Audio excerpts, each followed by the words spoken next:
Congresista Rosa Mavila, qué gusto saludarla, bienvenida a Radio Nacional.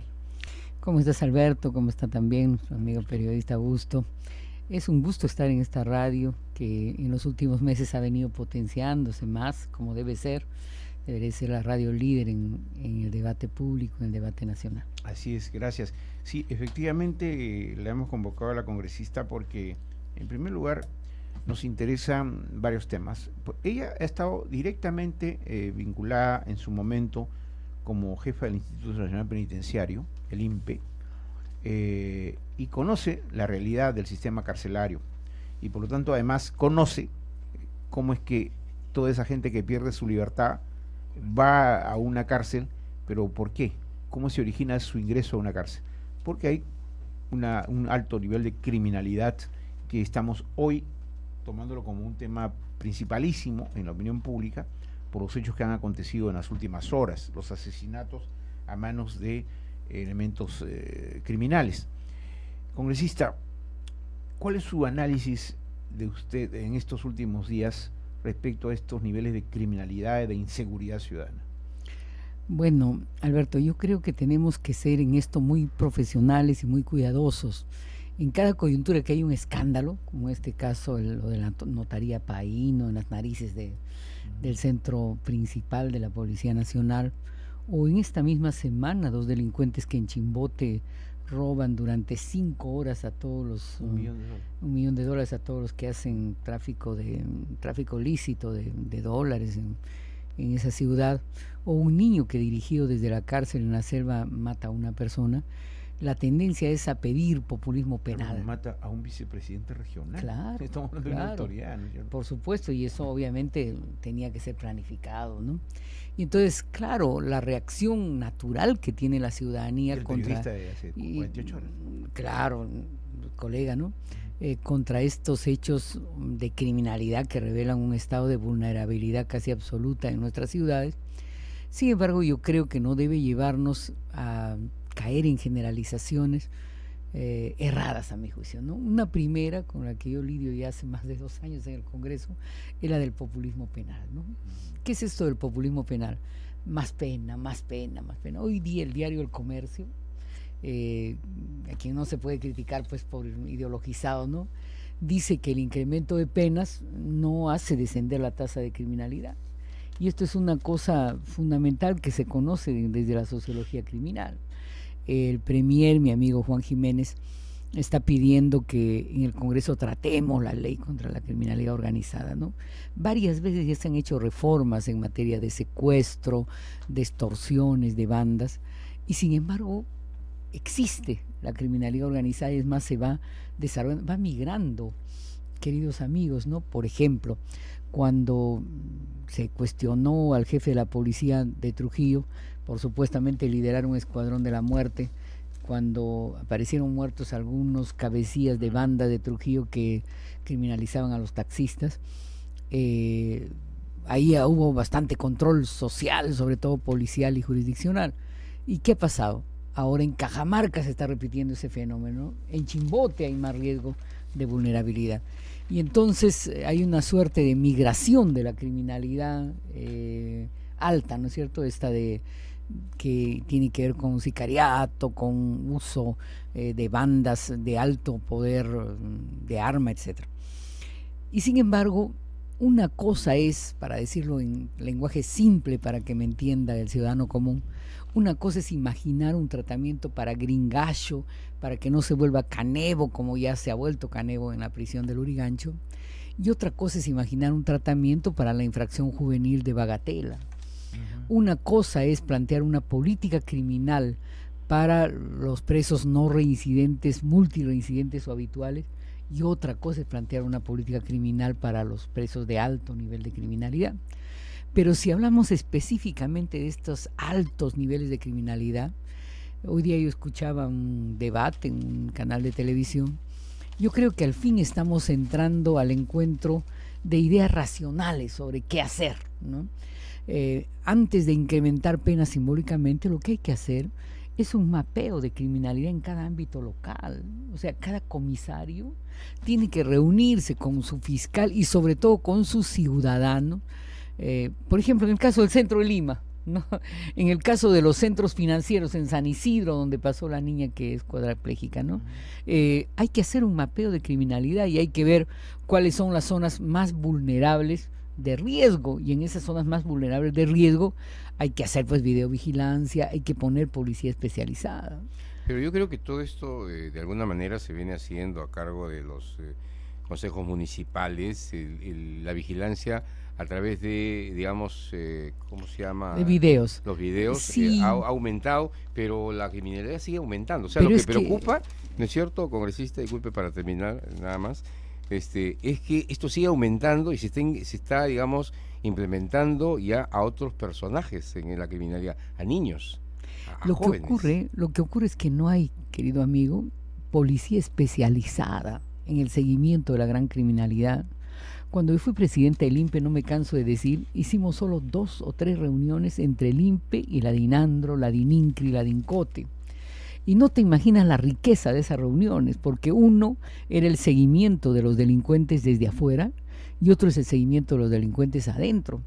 Porque cuando la criminalidad empieza a dirigir desde la cárcel el delito, es que realmente estamos ya ante un escenario de alto riesgo, que sin embargo no se soluciona pues con el terror de la población, sino con medidas.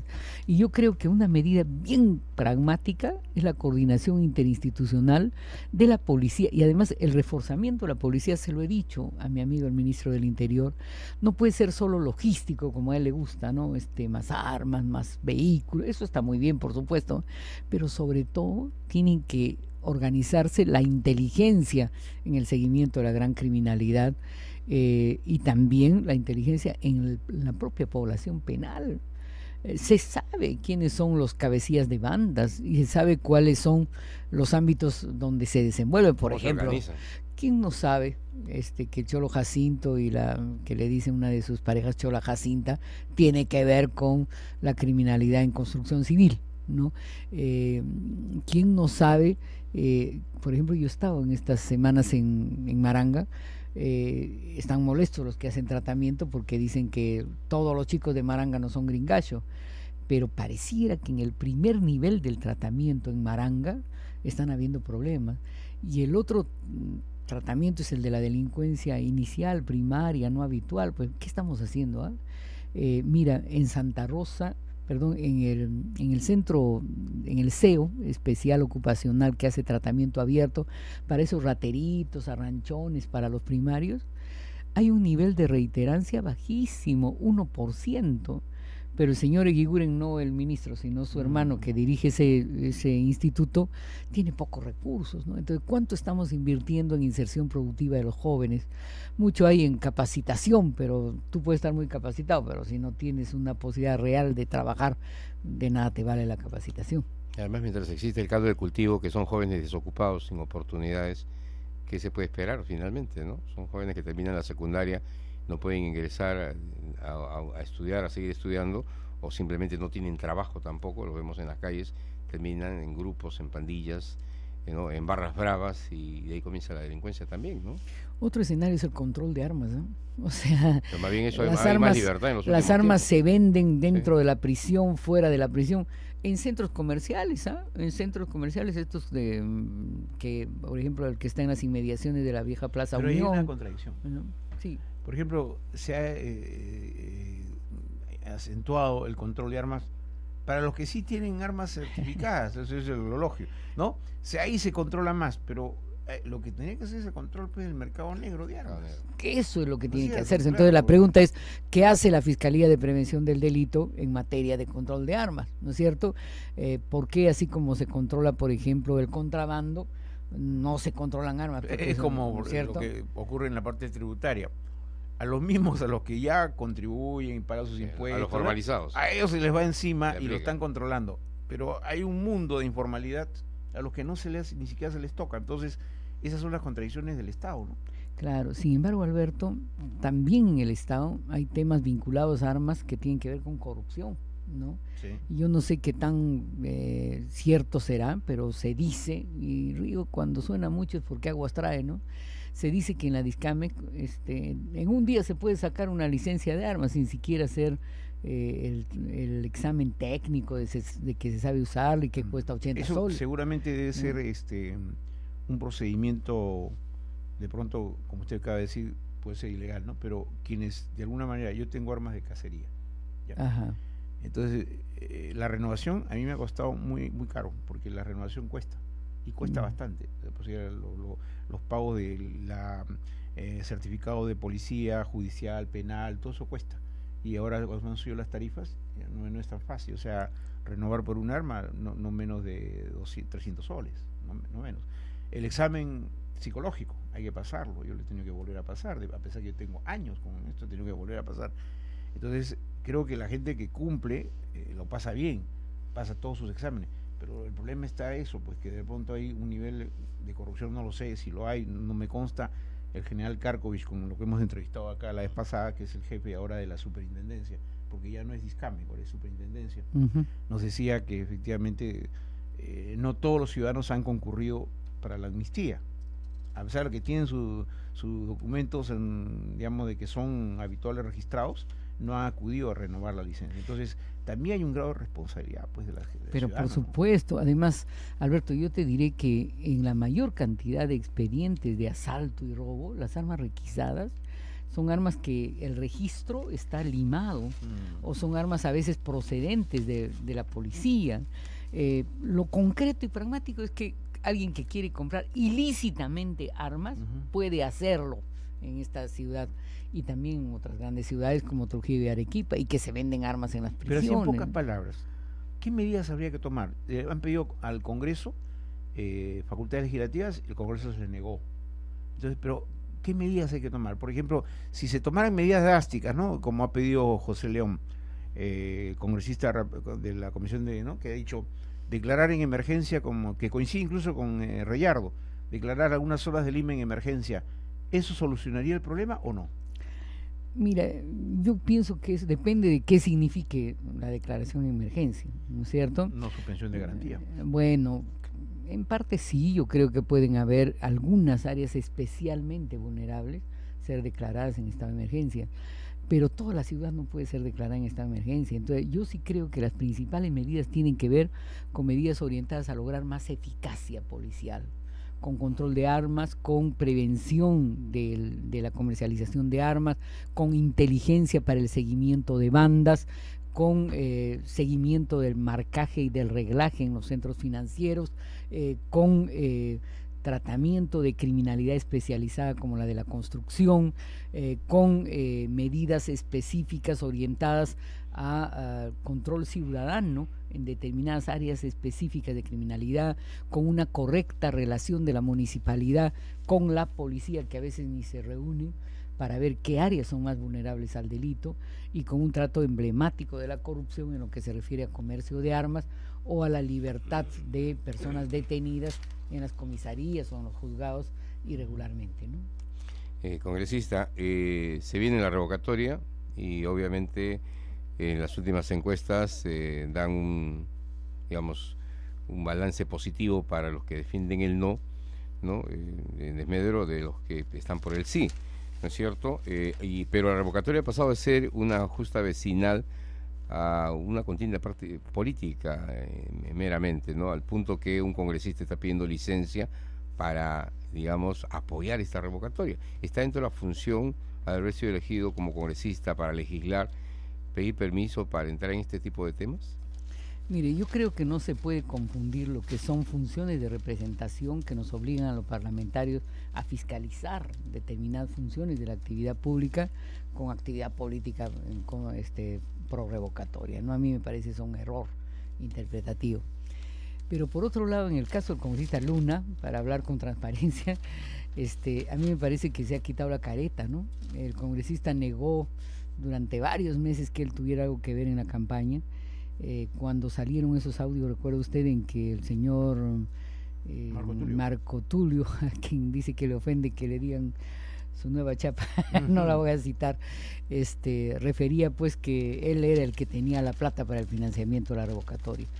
Pero el radioescucha de a pie conoció al señor Luna porque estaba empapelada la ciudad con sus afiches, pues cuando se realizó la elección a los congresistas, y es obvio el poder patrimonial que tiene y lo que ha hecho para inaugurarse como responsable de campaña de Somos Perú, en su estatus, entiendo, de secretario general, es ofrecer un carro, ¿no?, en Gamarra.